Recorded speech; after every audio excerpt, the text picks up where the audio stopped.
folks, it's Friday, and that means it is time for America Talks Live, the show where you, the viewer, gets to have your voice heard. I'm Steve Malzberg, and welcome aboard. If you want to be part of today's show, here's how you contact me. Call me at 877-NEWSMAX. That's 877-NEWSMAX. You can tweet us at NewsmaxTV. Follow us on Facebook, facebook.com/NewsmaxTV. And send us your comments to newsmax.com/comments. You got all that? To be honest with you, I'd love to hear from you on the phone, 877-NEWSMAX. So much to talk about. This, of course, has been the week where the actual terrorist attack has taken a back seat in the minds of the left and on the stations that make up the mainstream media. And, of course, what has become front page news and 24/7 coverage are the words of Donald Trump. Always a racist, always a fascist, always an Islamophobe, oh, he's this, oh, he's Hitler, don't you know?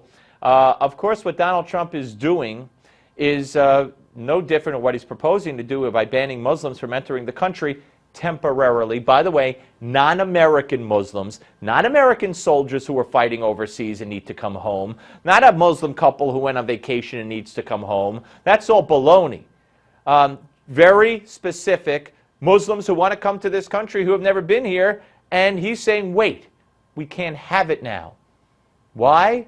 Because you look at the polls that he pointed out of Muslims in America, where a small but significant, unfortunately, percentage, and I think it's 8%, say that sometimes suicide bombings might be justified.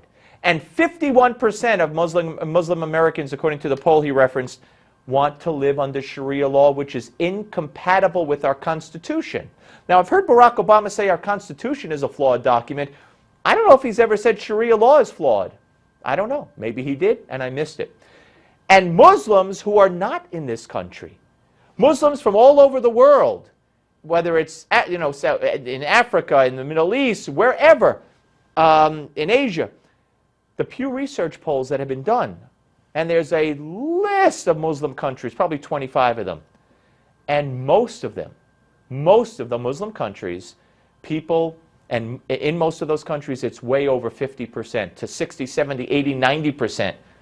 Want to live under Sharia law. So what Donald Trump is saying, and I think he said it maybe poorly, he should have said it like I'm saying it, is do we want to bring people into this country who want to live under Sharia law while we're facing a terrorist threat?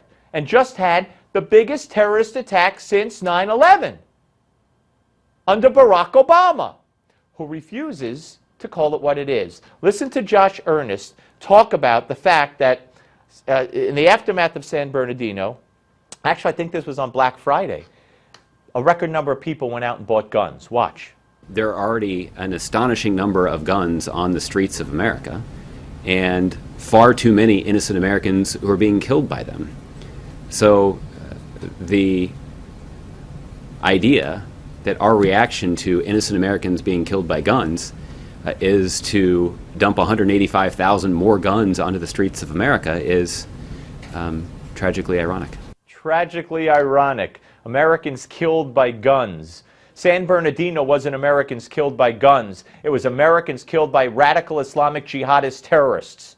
And by the way, there's a New York Times poll out today. They've been polling on assault weapons, quote unquote, assault weapons for over 20 years.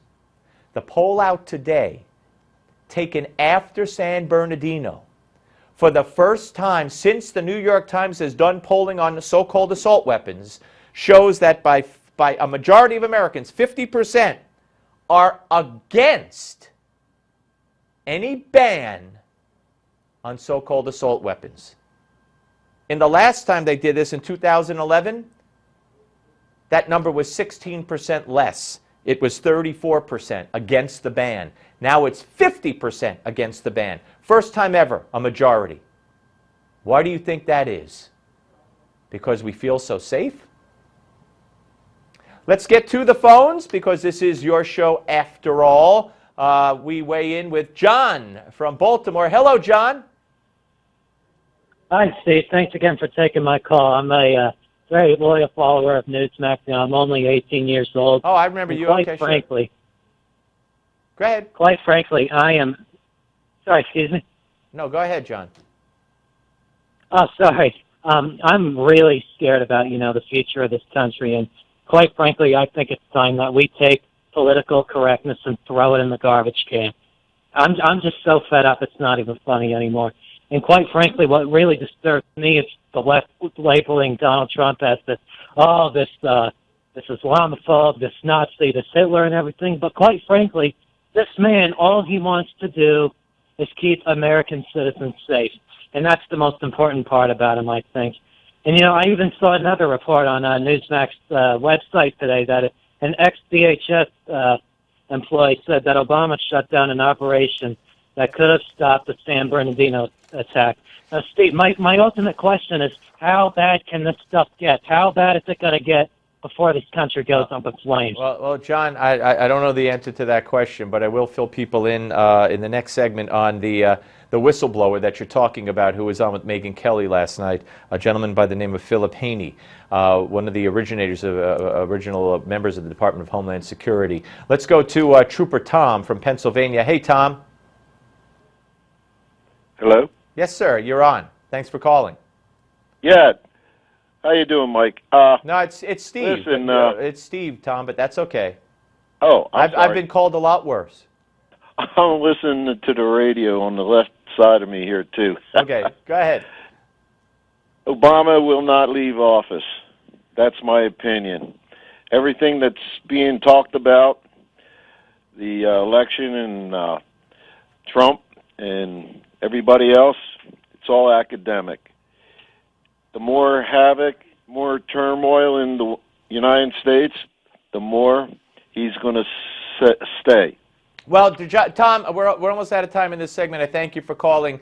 I don't think that's an issue. I think what the issue is, he has 13 months to do lots more damage to this country. He used to like to say, "You ain't seen nothing yet," and I think it's very apropos. We ain't seen nothing yet. He will sign executive order after executive order. The first one, the next one will be mandatory background checks by gun dealers and gun shops, circumventing the Congress, and that's going to cause quite a stir. But that won't be the end. This man is going to do everything he can.